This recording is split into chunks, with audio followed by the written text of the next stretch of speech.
Əziz müsəlman qardaşlarım, hər birinizi xoş gördük. Allah Azza və Cəllə sizlərə bərəkət versin. Həqiqətən Allah Azza və Cəlləni xatırlamaq, onu zikr etmək böyük nemətlərdən biridir. Allah Azza və Cəllə daim şükr etməliyik ki, bizə nəsib edir ki, onu xatırlayaq, onu zikr edək. Və bəzi insanlar görür ki, bu Allah'a zikr etməkdən uzaq düşürlər. Allah Azza və Cəlləni xatırlamırlar.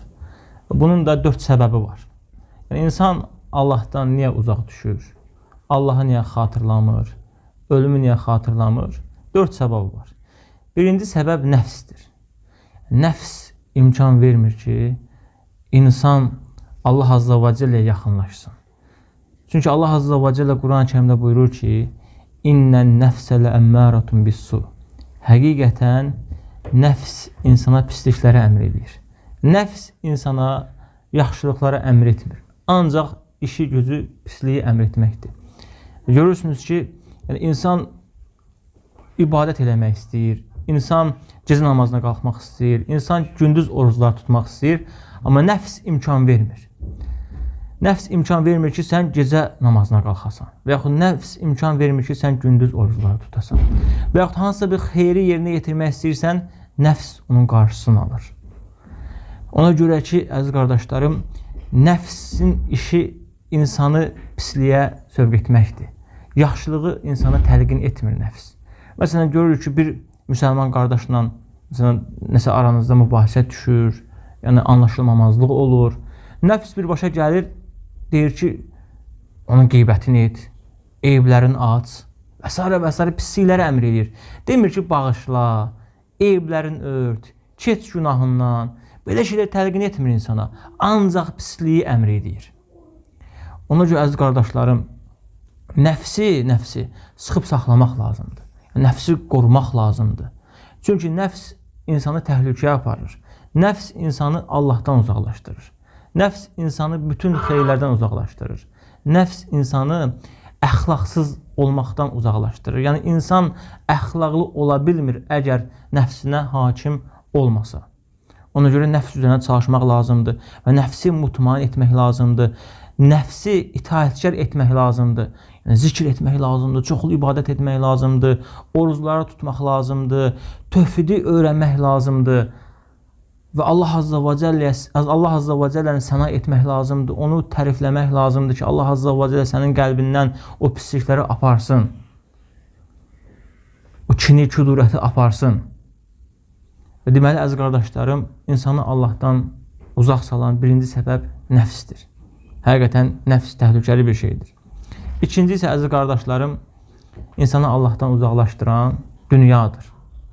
Dünya insanı aləmlər Rəbb olan Allah Azza və Cəllədən uzaqlaşdırır. Dünyanın bərbəzəyi, dünyanın bəzi sevinciləri, keçəri ləzzətləri insanı aləmlərin Rəbbi olan Allahdan uzaqlaşdırır. Ona görə Allah Azza və Cəllə bizim dünyaya bağlamamağımız üçün Quran-ı Kərimdə onlarla ayədə bizə ölümü xatırladır. Hətta Peyğəmbərinə deyir ki, İnnəkə meyyitun və innəhum meyyitun. Ey Mühəmməd, sən də öləcəksən, onlar da öləcək. Başqa bir ayədə buyurur ki, harada olsanız ölüm sizi yaxalayacaq. Başqa bir ayədə buyurur ki, hər nəfs ölümü dadacaqdır. Bunu ya Allah Azza və Cəllə bizə xatırladır.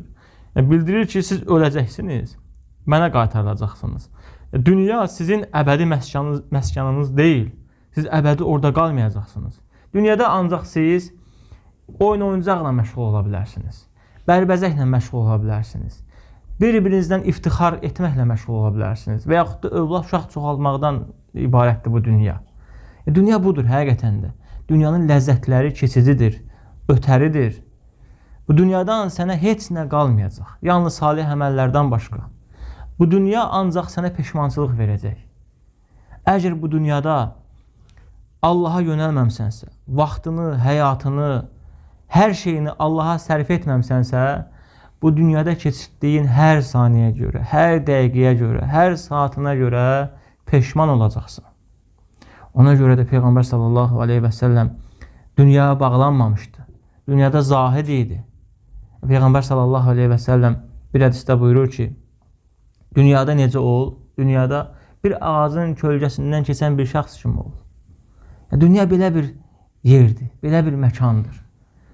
Və bu dünya, cılız dünya, lənətlənən dünya, Allah yanında ağcaqanadın qanadı qədər qiyməti olmayan dünya bizi rəhimlərin ən rəhimlisindən, günahlarımızı bağışlayandan, eybimizi örtəndən, bizi sabit edəndən, bizə sevinc verəndən, bizi yoxdan xəlq edəndən bu cılız dünya bizi uzaqlaşdırır. Heç dəyərmi? Dəyərmi ki, biz aləmlərin Rəbbi Allahdan uzaqlaşaq? Bu dünyanın bərbəzəyinə görə, keçiciliyinə görə. Və həqiqətən də zaman tez gəlib keçir, vaxt tez gəlib keçir. Hər birimiz hər an, hər dəqiqə, hər saat ölmə yaxınlaşırıq. Və bilmirik ki, əcəl bizə verilən o möhlət bizə nə vaxt gələcəkdir. Çünki insana əcəl gəldikdə peşman olacaqdır. Niyə axı biz peşman olmalıyıq? Niyə? Axı sən bunu bilirsən ki, bu dünyada keçirdiyin boş vaxtlara görə, zikirsiz vaxtlarına görə, ibadətsiz vaxtlarına görə peşman olacaqsan. Boş-boş sözlərə görə, faydasız əməllərə görə, hamısına görə peşman olacaqsan. Bunu bilirik. Allah bunu bizə xəbər verib. Peyğəmbərimiz Muhammed sallallahu aleyhi və səlləm bunların hamısını bizə xəbər verib. Və biz buna yəqinliklə inanırıq.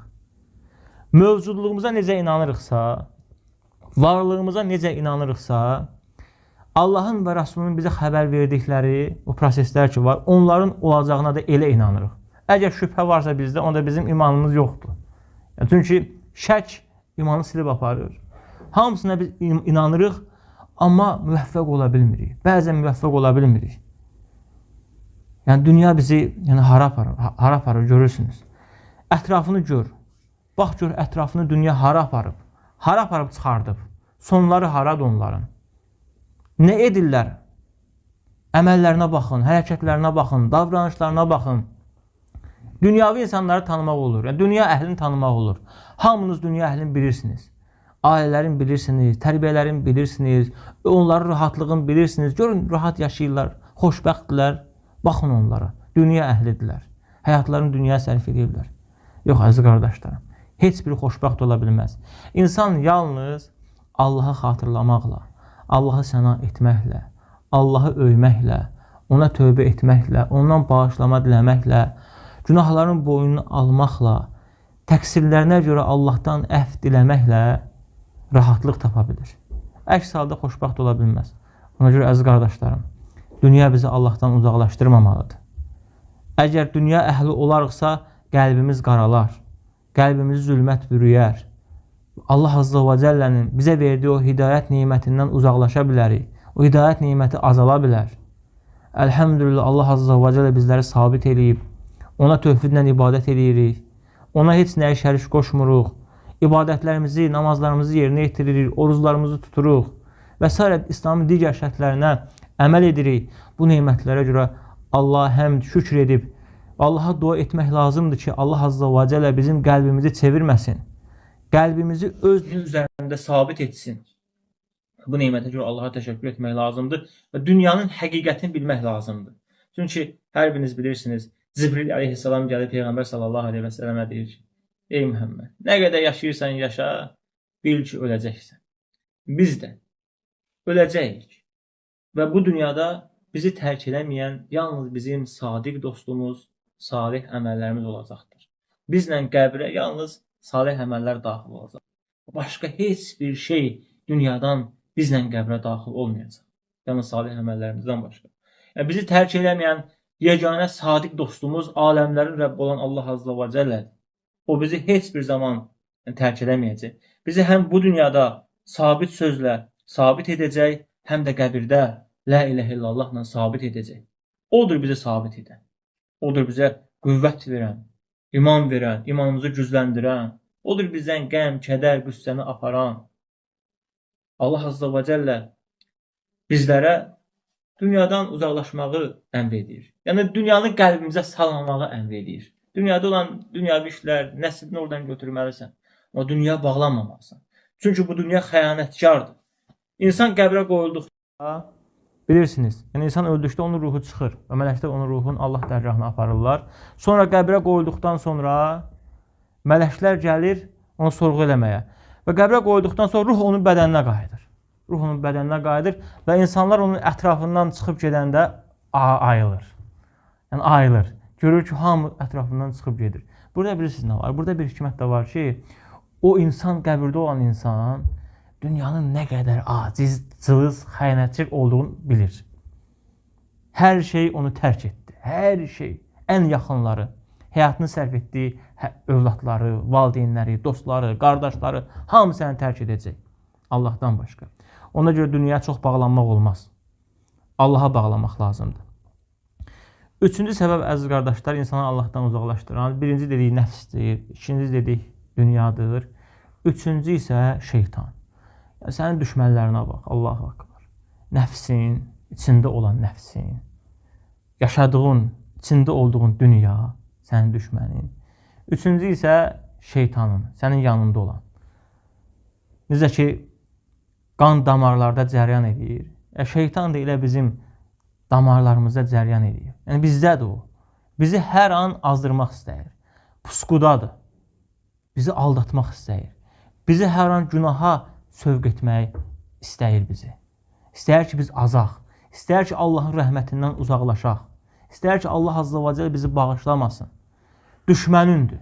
Allah Quran-ı Kərimdə onlarla ayədə buyurub ki, mənim və öz düşməninizi özünüzə düşmən bəlli edin. Onlarla ayədə Allah Azza və Cəllə xəbər verir. O tovlayan şeytan səni tovlamasın. Şeytandan çəkindirir. Allah Azza və Cəllə şeytandan çəkindirir və onun hiləsini də bizə bildirir. Və buyurur ki, onun addımlarına tabi olmayın. Yəni, onun arxasıca getməyin. Yəni, şeytan insanı Allahdan uzaqlaşdırır. Onun hiləsi var. Yəni, şeytanın hilələrini bilmək lazımdır. Yəni, şeytanın hilələrini bilməsən, əlbəttə onun hilələrinə düşəcəksən. Get şeytanın hilələrini oxu. Onun hilələri nədir? O istəyir ki, sən namazlara yatıb qalasan. O istəyir ki, sən səhər axşam zikirləri etməyəsən. O istəyir ki, sən yatağına girərkən Səzdə və Mülk surələrini oxumayasan. Yatağa girərkən yatmaq zikirlərini oxumayasan. O sənə xeyir istəmir. Evinə daxil olarkən Bismillahsız girməyi, salamsız girməyi sənə təşviq edir. Yaddan çıxartdırır sənə. Yemək yeyərkən Bismillah sözünü yadından çıxartdırır. Gör nələrə fikir verir. Əgər yoluna girərkən o zikirlər var, onları sənin yadından çıxardır ki, onu belə etməyəsən. Bəzi ən belə deyək də cılız şeylərdən belə yapışır ki, onları etməyəsən sən. Hətta gör necə məxluqdursa, bəzən yataqda belə sənə şərik olur. Subhanallah. Gəlir, düyün atır sənə, Allahu Akbar. Namaza qalxmayasan. Bunun hiləsinə bax. Əzazil düşmən. Bu əzazil düşmən həqiqətən bizi azdırmaq istəyir. Və sən də onun heç bir hiləsini bilmirsən. Allah Azza və Cəllə Quran-ı Kərimdə buyurur ki, İstəhvəzə aleyhumuş şeytan fəənsəhum zikrallah. Şeytan deyir, onları öz hökmü altına alıb, Allahı xatırlatmağı unutturdu. Şeytan insanı birdən-birə öz hökmü altına almır. Mərhələ, artıq son mərhələdə görürsən ki, artıq sən şeytanın köləsisən, şeytanın qulusan. Nə vəsvəsə edirsə, onu yerinə yetirirsən. Nə sənə təlqin edirsə, onu yerinə yetirirsən. Və artıq Allahdan uzaqlaşmış sayılırsan. Şeytanı özünə öndər götürürsən, rəhbər götürürsən. Və onun, belə deyək, yanında olmaq da həlak olmaq deməkdir. Onun yanında olmaq, əzaba duçar olmaq deməkdir. Çünki Allah Azza və Cəllə onun hilələrini bizə bildirib, Peyğəmbərimiz sallallahu aleyhi və səlləm şeytanın hilələrini bizə bildirib. Hər birimiz bunları bilməliyik, onun hilələrindən uzaq olmalıyıq. Dördüncü səbəb, əziz qardaşlar, insanın havası. İnsanın havası insanı Allahdan uzaqlaşdırır və hidayətinin qarşısını kəsir. Ona problemlər yaradır. Hər bir kəsin havası var. Ona görə Allah Azza və Cəllə Quran-ı Kərimdə buyurur ki, bəli, hava və istəkləri. Ona görə Allah Azza və Cəllə Quran-ı Kərimdə buyurur ki, Əfərəeytə mən ittəxədə illəhəhu hava. Gördün mü öz havasını özünə ilah seçəni? Yəni, hava nə deməkdir? İnsanın öz havası nədir? Şəriətə müxaliflik. Hava, şəriətin hökmü var, Allahın və Rasulunun hökmü var. Sən isə Allah və Rasulunun hökmünü bir kənara qoyursan, öz havanla hərəkət edirsən. Deyirsən, Allah belə deyir, Peyğəmbər belə deyir, sən havanı üstün görürsən. Ona görə Allah Azza və Cəllə Quran-ı Kərimdə Peyğəmbərlərinə buyurur ki, Allahın hökmü ilə hökm ver və öz havanıza uymayın. Allah nə deyirsə onu yerinə yetirin. Peyğəmbərin nə deyirsə onu yerinə yetirin. Bəzi insanlar isə öz havaların önə çəkirlər. Məsələn, nəsihət edirsən ki, əziz qardaşım, olmaz belə etmək. Allah belə deyir, Peyğəmbər belə deyir. Nəsihət edirsən 1 saat. Quranın yarısını onu oxuyursan, hədisləri oxuyursan, Allah və Rasulun bir məsələdə hökmün bildirirsən, bizim bu qəzəbli həmvətənimiz deyək, qardaşımız deyək, nə deyək, yəni Allah bilir, anlamır, yəni başa düşmür. Bir dəfə bir yerdə idim, müsəlmanlar arasında bəzi söhbət olmuşdu, anlaşılmamazlıq olmuşdu. Bunlar dalaşmaq istəyirdilər, yəni bir-birlərini vurmaq istəyirdilər. Yəni onu hiss etdim, yəni. Məclisin əvvəlində dedim ki, bax, bizi basir olan Allah görür. Görür bizi, bir dəqiqə. Basirdir, hər şeyi görəndir. Xabir olan, hər şeydən xəbərdar olan bizi görür. Və dedim, o Allah sizin aranızda öz hökmünü istəyir. Yəni, muradını istəyir. Allahın sizin aranızda olan münasibət var ha. O nə anlaşılmamazlıq var, orada öz muradını istəyir, öz istəyini istəyir. Bunu danışdım, gördüm ki, hələ bu yenə də başa düşmür. Başa düşmür ki, bu məsələdə Allahın əmri var, Allahın hökmü var. O hökmü götür, tabi ol da qardaşım. Niyə tabi olmursan? Sənə tabi olmağa ona, Allahın hökmünə nə mani olur? Ya şeytanın olacaq, ya havan olacaq, ya da nəfsin olacaq da. Əksər insanların havasıdır.